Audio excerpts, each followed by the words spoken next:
Hello and welcome. My name is Anastasia Zatula. I'm a Reiki master, NLP master, and in these 3 videos, this is the second video, I'm going to share my insights, energetic insights on the countries that I visited this year.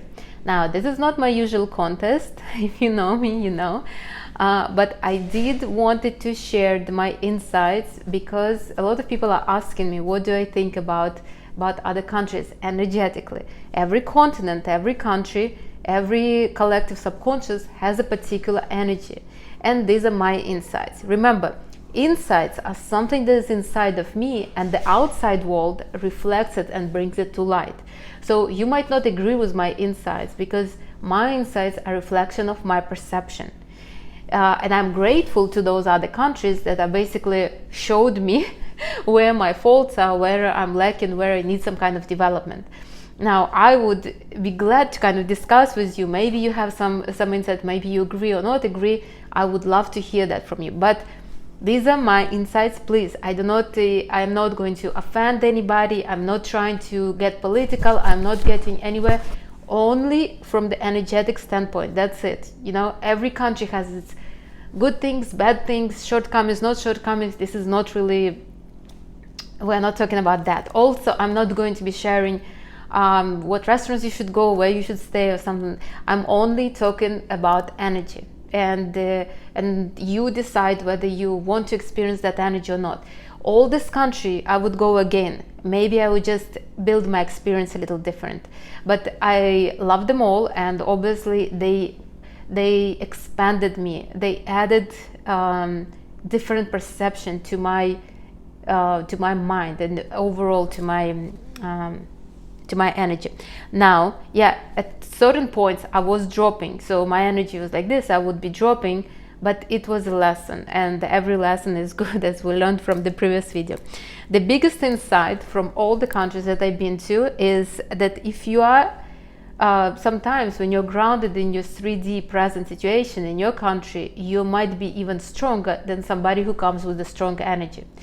And that happened to me in a few countries, that people who were not as strong energetically, who were maybe not even on my level, as arrogant as that sound, but they would bring me down to their level because they were grounded in they felt much more confident than me coming to an unknown kind of reality. So this is the biggest insight from all my travelings. Again, since I don't have much energy of air,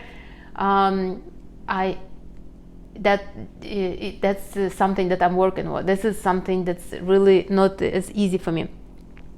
Now, that's being grounded in your 3D is obviously a curse and a blessing. There's also part of this insight, because once you're grounded, you feel very confident, but yet you could not fly. You don't.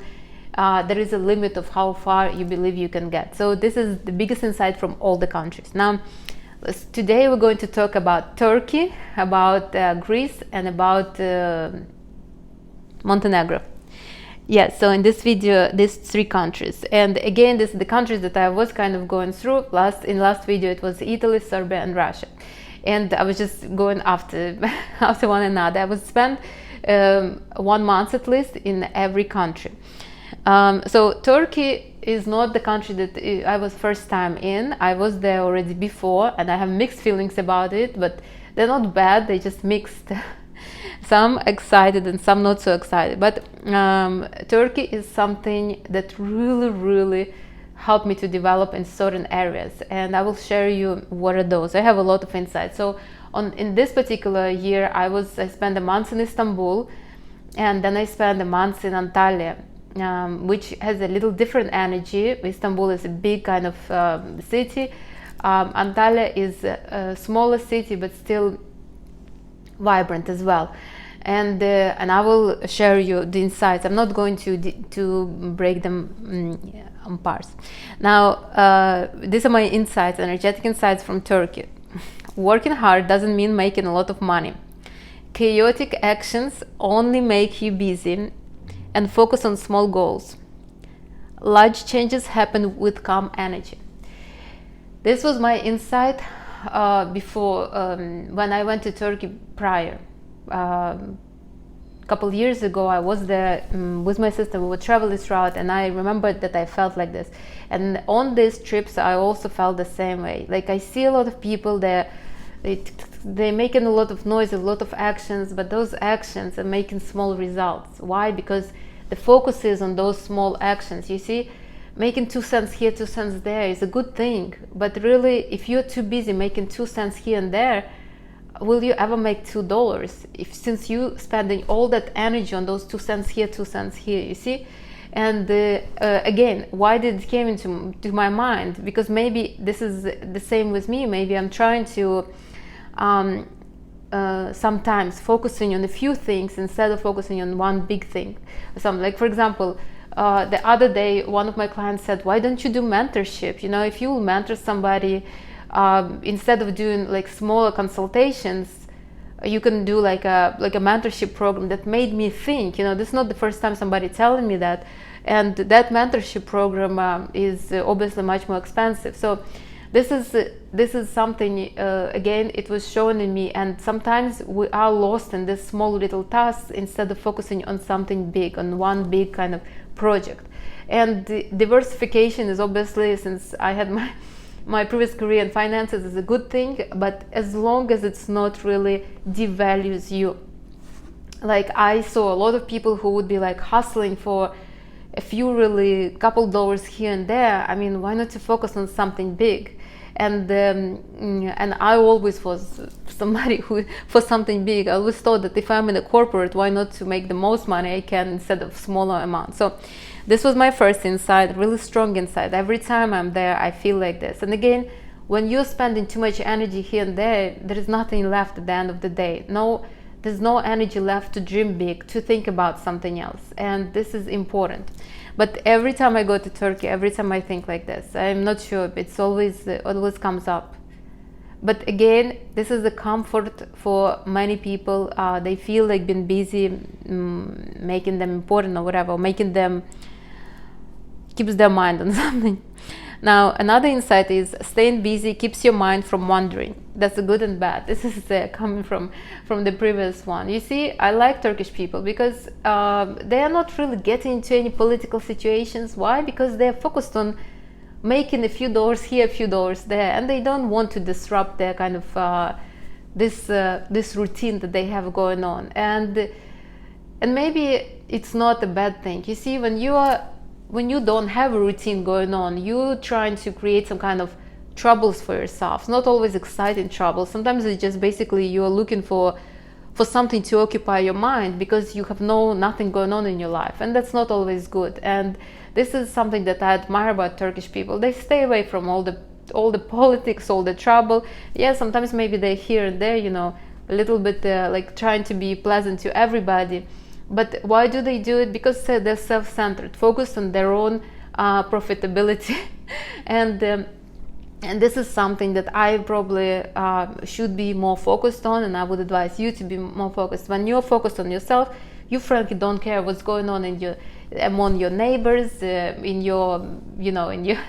in collective subconscious overall. I notice it in collective subconscious, their energy is very dissociated. You know, it's like everybody is on their own. There is no particular like in Greece, for example, I felt this agitation in collective subconscious. There in Turkey, I didn't feel nothing. I felt it's chaos, but it's a calm chaos kind of. There's no particular anger really.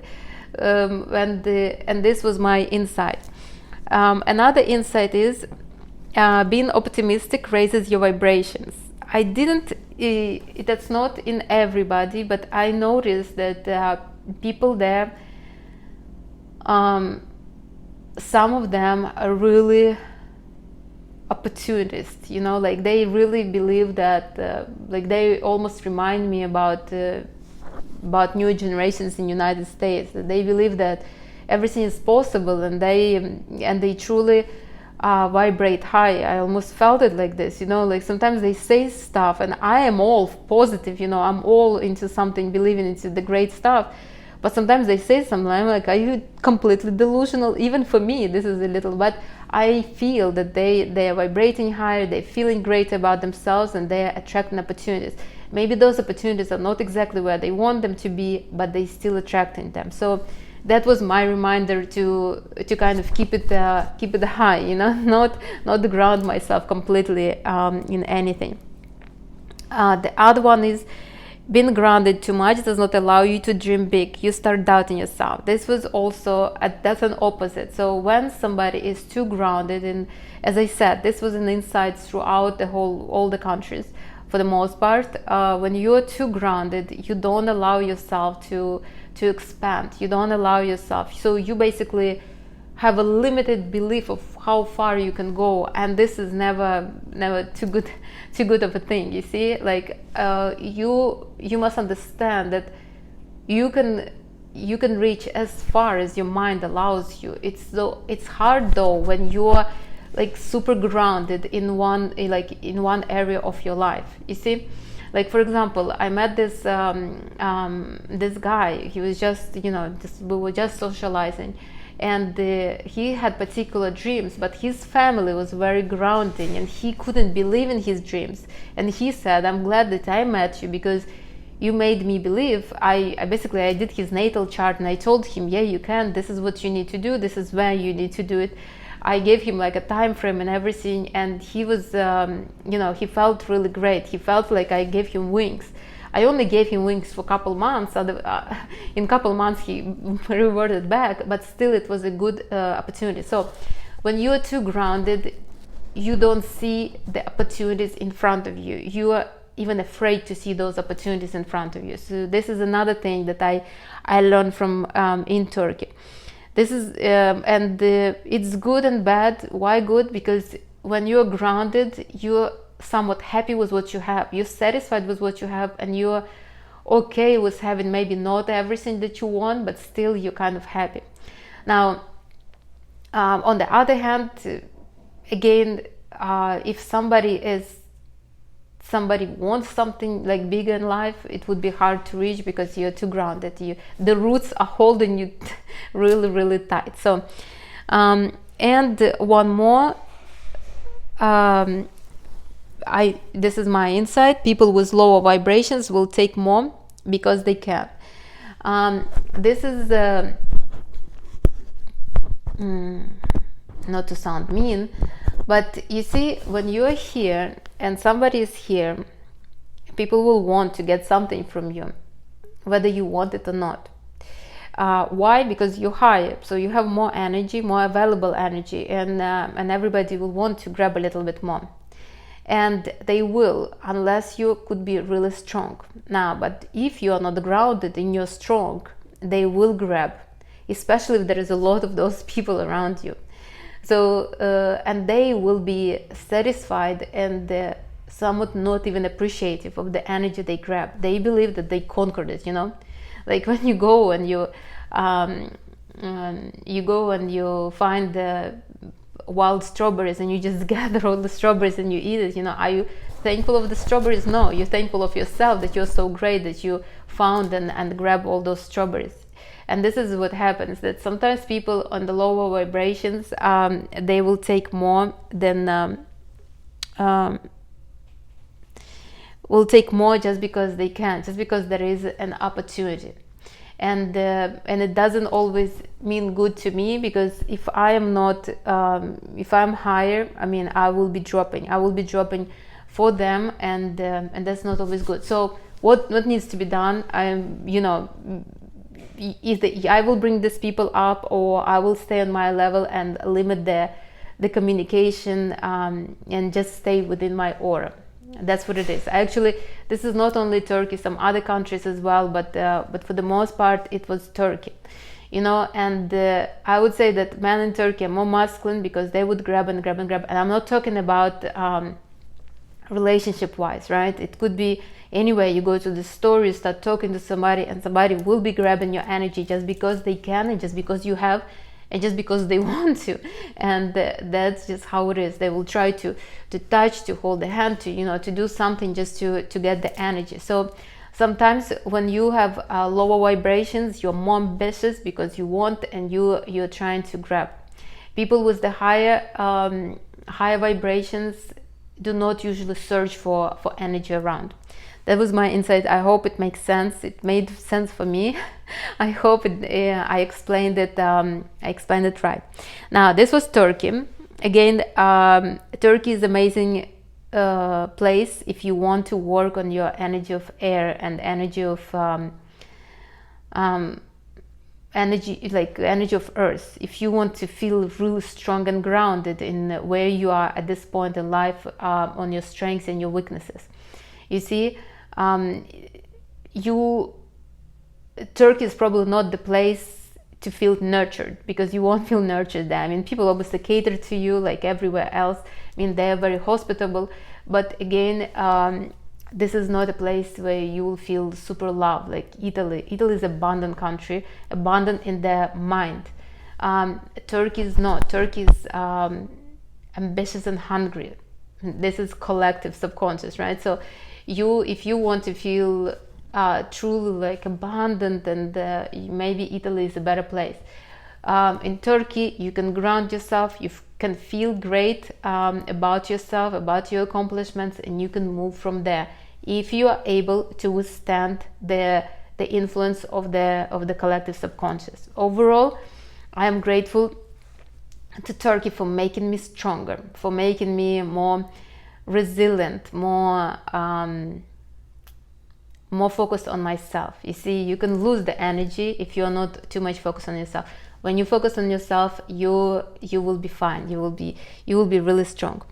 All right. So the next one is Greece. Greece was not the country that I romanticized. I wasn't sure whether I even want to go there, but Greece has a huge history, and I did want to go there at one point. And I thought, why not to go, since Greece and Turkey are kind of close. Now, from my kind of perspective, I was staying in Athens for almost 5 weeks. Now, I was somewhat disappointed in Athens, not because Athens were bad, but because my perception of Athens was different. I thought it was a huge, big city, like Rome or Istanbul. Athens overall is not that big. It's only 5 million people, so I'm from a small country in Russia, from a small city in Russia, and that small city has 2 million people. So now a capital that has 5 million again was kind of like, I didn't know what to expect. So it was kind of strange for me. But Greece is have a very, very strong kind of heavy energy, and you need to know how to navigate that energy. Again, I haven't been to the islands, so I only been in Athens and a couple cities around it. Now, these are my insights from Greece, from all the places that I've been. Too much knowledge doesn't make you powerful. Using knowledge makes you powerful. And you know what? This insight was like thrown into my face. And it's not a surprise, because I do have a lot of knowledge, like sometimes I listen to people on YouTube and TikTok and I'm like, what are they talking about? Did they ever read a book or something? Because I do have a lot of knowledge. Like I really, I mean, one thing that I have a master's, another bachelor. I mean, I have licenses for, like, this is all irrelevant. I am a Reiki master. I study energy, like constantly study systemic approach, tantra, like everything. I have so much knowledge that I don't know what to do with it, but that doesn't make me a great person. You see, nobody knows how much knowledge I have, but if I share that knowledge if I bring some kind of benefit with that knowledge, if I like what I do now, I consult people. I mean, they develop with that, or I share it here on YouTube. You get some kind of insights. Now, this is what makes me great. But having knowledge doesn't make you great, and this is what I noticed among Greek people. I mean, they're probably the most educated ones. They constantly. I mean, I'm so surprised. They sit in cafes reading. I never saw nothing like this. I mean, Russia is a pretty educated country, but even in Russia, I don't see people sitting and reading books like every day in the cafes, So they also have a lot of political discussions. Plus, I was in this part of Athens where it's all like very, very interesting place to be. So this is one, and I noticed that despite all these people being so knowledgeable, they don't do nothing with the knowledge. They basically just sit and talk about this again and again and again, but they don't use it. They don't. they don't bring it to masses, they don't share it, they just sit with their knowledge, and that's it. And that's what why it was so insightful for me, because I understand that some of my knowledge I don't share. I just sit on it, and like, well, it doesn't bring nothing, neither to me nor to people that I'm coaching. Another thing is, unhappiness does not bring improvements, brings more misery. I noticed this too in Greek people, not in everybody, but in some, that some of them are unhappy, and they're just not sure what to do with that unhappiness. And look, that's why I said that Greek energy is heavy, and you need to use it right. You see, if you will sit in that unhappiness and that misery, it will not bring nothing to you. At one point you need to kind of, okay, that's it, enough is enough. I have to kind of do something, I have to move it, I have to bring some kind of positivity into my life, or change my perception or something. And I noticed that even while being there, I also tend to hang in this kind of heaviness for a little bit. And when I caught myself, I basically started going for a run every day. I started changing, like going here and there, like experiencing something, just so I wouldn't be hanging and then in that swamp of negativity that was somewhat a little bit surrounding me. Not everywhere, not by everybody, but it is heavy, and you can make it heavy positive or heavy negative. And once I start making it heavy positive, it became heavy super positive. Now, one can cash out on prior accomplishments for so long. I think this could go to so many, not only to so many countries, but so many people in my surroundings. And I remembered so many of my clients. You see, you can be great, but you still need to develop all the time. No matter how much knowledge I have, I still do develop. I still develop. Not only get more knowledge, but I also develop myself as a speaker. You see, I'm talking to you right now. I also develop myself and representing myself to other people. Develop myself as a coach. I could say that I constantly, well, not constantly, not as much as I would want to, but I still do develop all the time. And I could not be just banking on my knowledge that I got like 20 years ago somewhere in college, right? You need to go with the time, and you need to change. And this is what Greece showed me, that that's good that they have some old structures, and I'm all for it. I mean, this is why Europe drew me, because I love history, and I live for history. But there must be something else, I mean, how many times would I want to go and see the ruins? Like at one point I would want some kind of other value, and I understand this too. You see, I don't talk about the same thing. I mean, all my subjects are around the energy or something femininity, but I do try to diversify, because the same thing becomes a little boring, and we want to develop, we want to explore something new. So this was my insight from Greece. I mean, I really had a lot of insights in Greece. I'm grateful. You see, this it was not always an easy experience there, but I really, I left Greece with like this, like my energy was shrinking, expanding. By the time I left there, I was not my old self again. No other country, I think, influenced me that much. Another insight was, the dog that barks doesn't bite. Do your actions quietly. That was also very important. You see, I was in this neighborhood that's somewhat political, so to say. I mean, it's really interesting neighborhood. People are very educated, very philosophical, but yet they are not. They tried to make changes. So I saw, I saw a couple protests or something, and I understand that those protests are not bringing results, because these are not the actions that you do. And I understand that I can be telling everybody, that's it, I'm going to make $10,000 a month. That's it. But if I don't do any kind of real actions, quiet actions, confident actions with a strong intention, I doubt I will get any kind of results. And that was missing with them. They had no intentions, strong intention, and they were not and those were like not hard actions. They were like, okay, so I'm unhappy, let's go through some flyers around. And I'm all for freedom of speech, obviously, but this is not how it's done. Somewhat firmer actions would bring more results.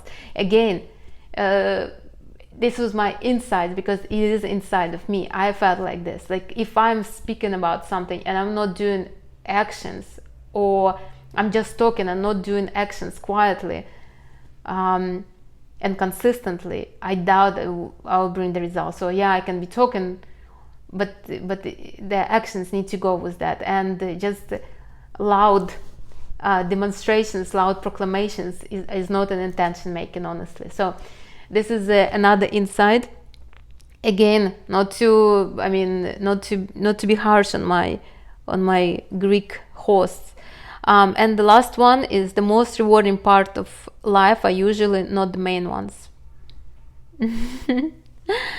Yeah, so you would think that the excitement comes from something that you believe in, but it's not really. The rewards, the little pleasures are usually come from something small. So if you have a family and you believe that your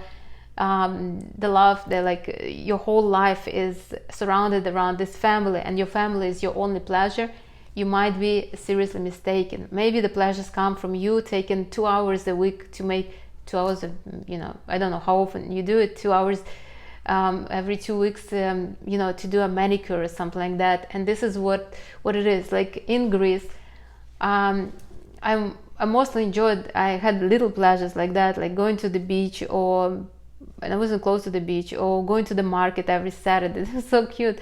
Or just sitting on the couch and seeing the sun. It was so interesting. In my apartment, the sun was coming in and it was illuminating like all the furniture, and I just loved to sit and observe it. I mean, you would think that and eating some kind of fruits, it was amazing. So I noticed, and I had this insight that sometimes, you see, I always thought about the Greece about something grand, something like really like Acropolis, like when somebody talks to me about Greece, I'm like, Acropolis, this is something. But Greece showed me that the pleasure could be in smaller things.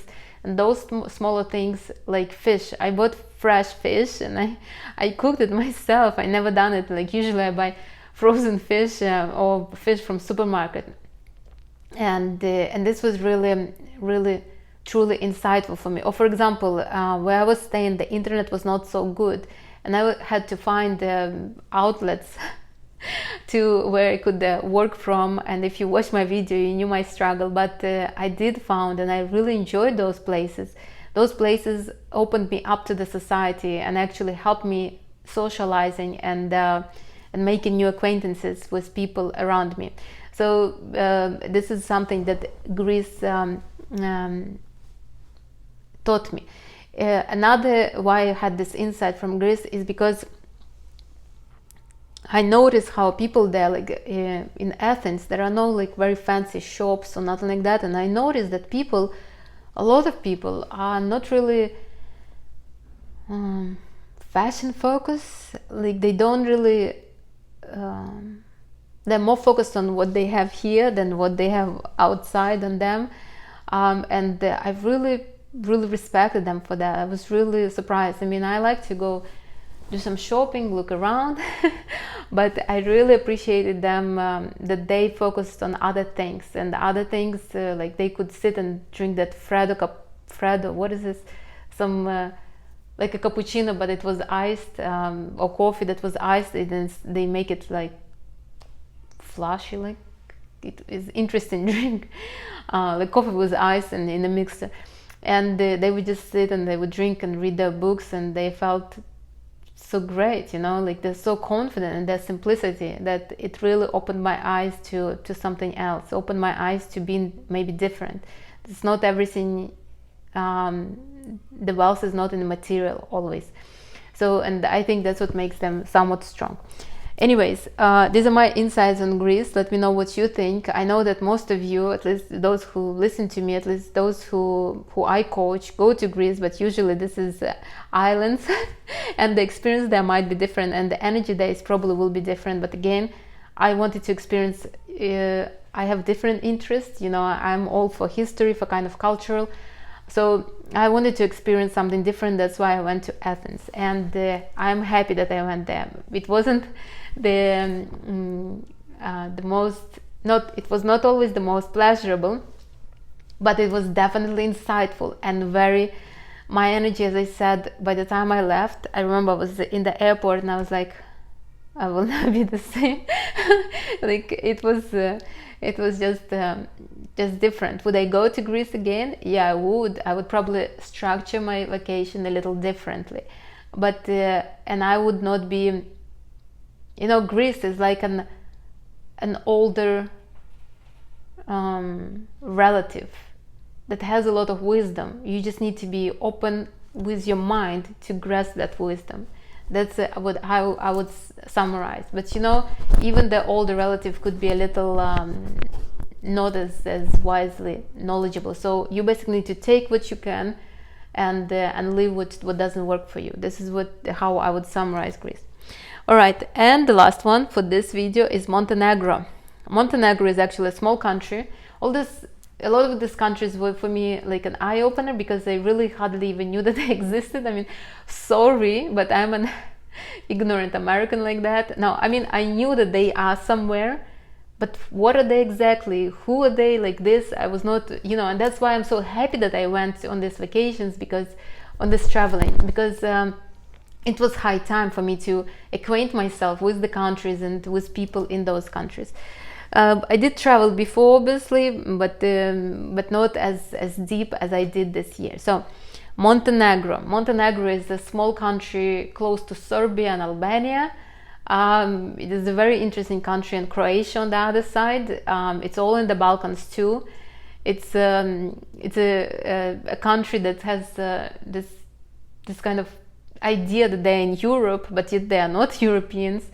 But yet they charge, they use euro. So it's a very interesting country, and this is the only country where, when I was landing, I said to myself, I can live here. This is the only country through all my travels, and through my travels, through my time being there, I was there with my sister. We rented the car, so I was able to travel through the country. The country is really small.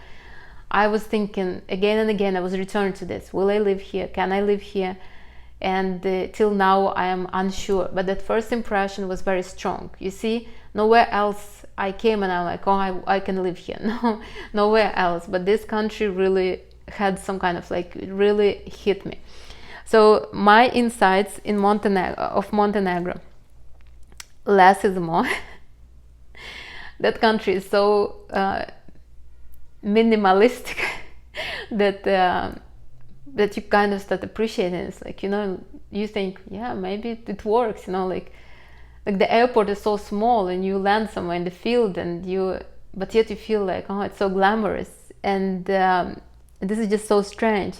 I really, really, truly started thinking about that, like why to do something that you don't really need to. So like it was very interesting. Another one was, the less you talk, the more important you sound. This is I noticed, and you see all these people are somewhat similar. I wouldn't want to say, but Serbians and Montenegrins, I think they even have the same language. As being half Russian, half Ukrainian, I know how people like when and don't like when you comparing them, but they're somewhat similar. But Montenegrins, from my experience, they don't talk much, and I honestly don't know. You know, you feel like this confidence from them, but you don't really, you know, I don't know, maybe if I talk to them they wouldn't be as confident or as great as I thought. That's why it really, like, I noticed in myself that I respected Montenegrins more because they spoke the least from all the Balkan countries that I went to. Like Greeks, they on Balkan tours, right, they were always like arguing and always trying to prove their point, and I'm like, why are you like wasting your breath? I mean, I'm a tourist here, I will leave. Like Serbians were basically, oh, you know, like they didn't care, like they give this air, they don't care about nothing. And I was like, oh, okay. Albanians were, that's a different kind of story, but Montenegrins were basically, they're like, too good to talk, so to say, and I was respecting them for them to be too good to talk. So that's what I notice, and I understand that if I want to be taken a little more serious with people that I don't know, maybe I should limit the amount of talk. And I tell you that too.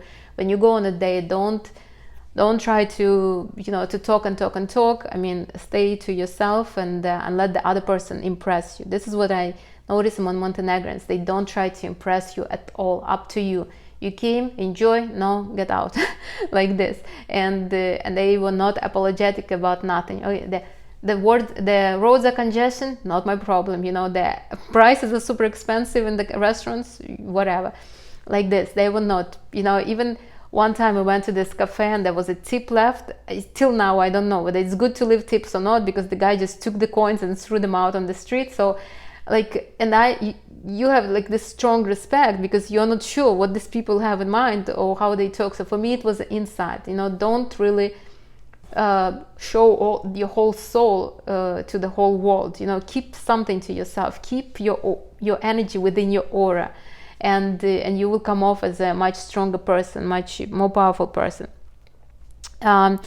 Another one is keep your energy inside, and everybody will want to be a part of that inside. This is what coming from the previous one. This is really important. Since we were able to travel, we traveled to some places where they were not very touristic, and we kind of wanted to experience this this lifestyle. And the people, they were just enjoying themselves. They had this one time we came to this kind of basketball competition in the city among different teams, and and I noticed that no matter what little places we went to, they were unbothered by us. They didn't care whether we were tourists, where we came from, what we can bring them. They were like absolutely like blah, like I'm living my life.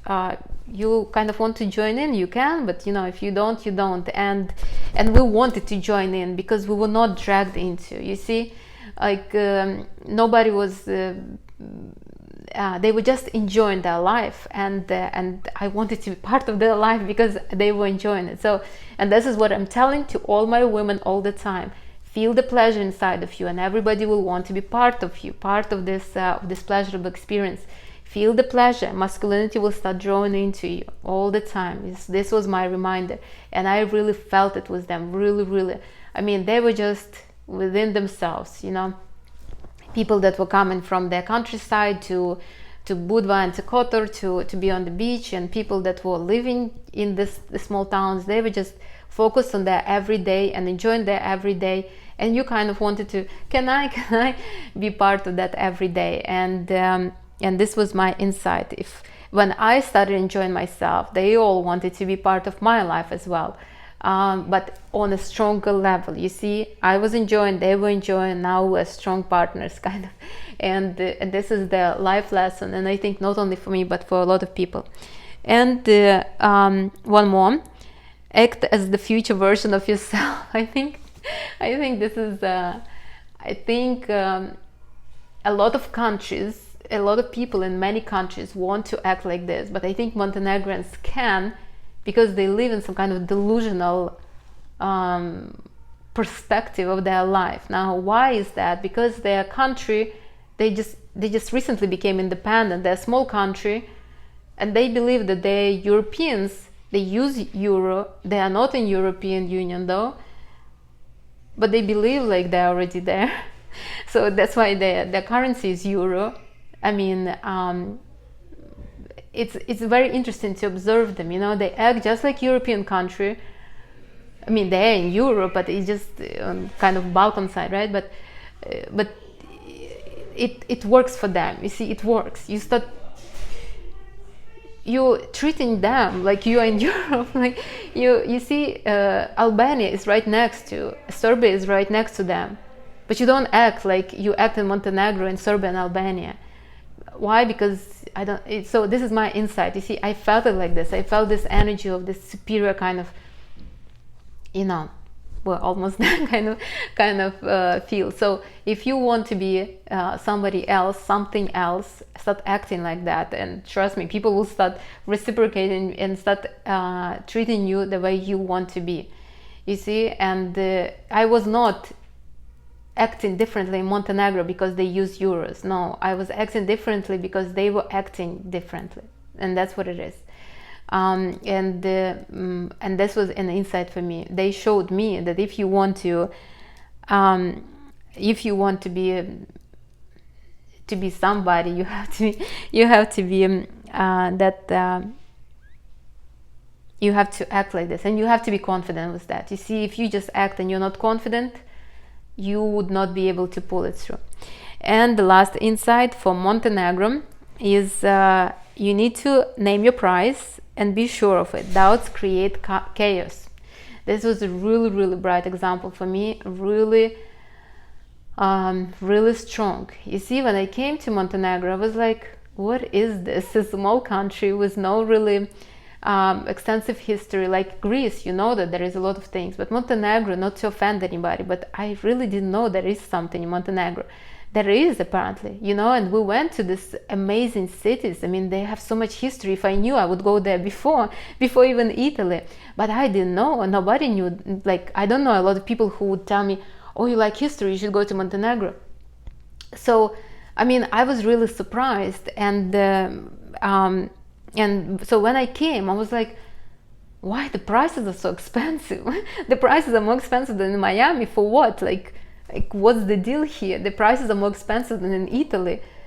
Like, who are these people, and why are they so cocky, you know, like so arrogant? I mean, what makes them like me and my sister were always talking about how the dinners there are more expensive than in the best restaurants that we were in, you know, in other countries. And you would think, like, who are you to but they were so confident about their prices and about what they're offering that you kind of go with that, and you pay, and you're okay. So now, if you, like, for example, I was in Turkey, and some places you go there and they give you a price and you're like, no. Why? Because they're doubting their own, they're not confident in their prices. It creates chaos. They're not confident, I'm not confident, I'm going to the next place. But in Montenegro, they were so confident that they made me confident in their prices, even though I knew the prices are really high. They are not worth it. The food was better in Albania, sorry to say it, but because they were so confident, I was paying gladly, and you know, and with no doubts. So if you are one of those people who are not sure about your own price, I mean, the insights are for me, right? So, and for you, obviously, I'm sharing. If you have a product that you're selling or service that you're selling, name the price and stand on that price. That's it. You see, Montenegro really doesn't have much going on in them. I mean, tourism is giving like a lot of profit to this country, but they are not bulging, you know. It's like they are not going to lower their prices just because they're afraid that they wouldn't get more tourists. They're confident about that the tourists will come. If not, then they will find other ways of raising money or whatever. They will live as they are. So if you have doubts about yourself, about your service, about your product, stay true to yourself. Name the price and be confident that if you're not confident, your clients will be, you know, like, are you sure, really? Like me, I'm very confident about my prices. Yeah, maybe they are not the highest on the market, maybe they are not the lowest on the market, but for me, these are good prices. And my clients has no problem paying them, or they never argue with me, because they know, they feel that arguing with me will not bring nothing. I mean, what are you going to bargain on my prices? That would be strange. But I'm confident now. If my prices would be much higher, and I would be like for example, if I would take $1,000 an hour for my consultations, honestly, to tell you right now, I probably will create a little chaos inside of me, and clients will show it to me. They will be basically showing that I'm doubting myself. So this is something that the Montenegrins shown to me. Stick to your price and be confident about this. You know, they had no problem showing me the menu and charging me I don't know how much. In Italy my dinners were not costing that much as in Montenegro, and I was just taking it and I was happy to pay. So what I want to say is that the price does not always depend on your expertise, because obviously Montenegro is not Italy, is not UK, is not is not Miami. The prices were not justified. The food was not even on that quality that their neighbors had, but they put that price, and everybody was paying. So because of their confidence, because they believed that it was justified, with the view, the cute sitting, the music, the everything, it was justified. And if you have any doubts in your prices, don't have doubts. Remember, Montenegro is not Italy. Yeah, maybe you are not somebody else, maybe you're not Tony Robbins, maybe you're not me, but you have value.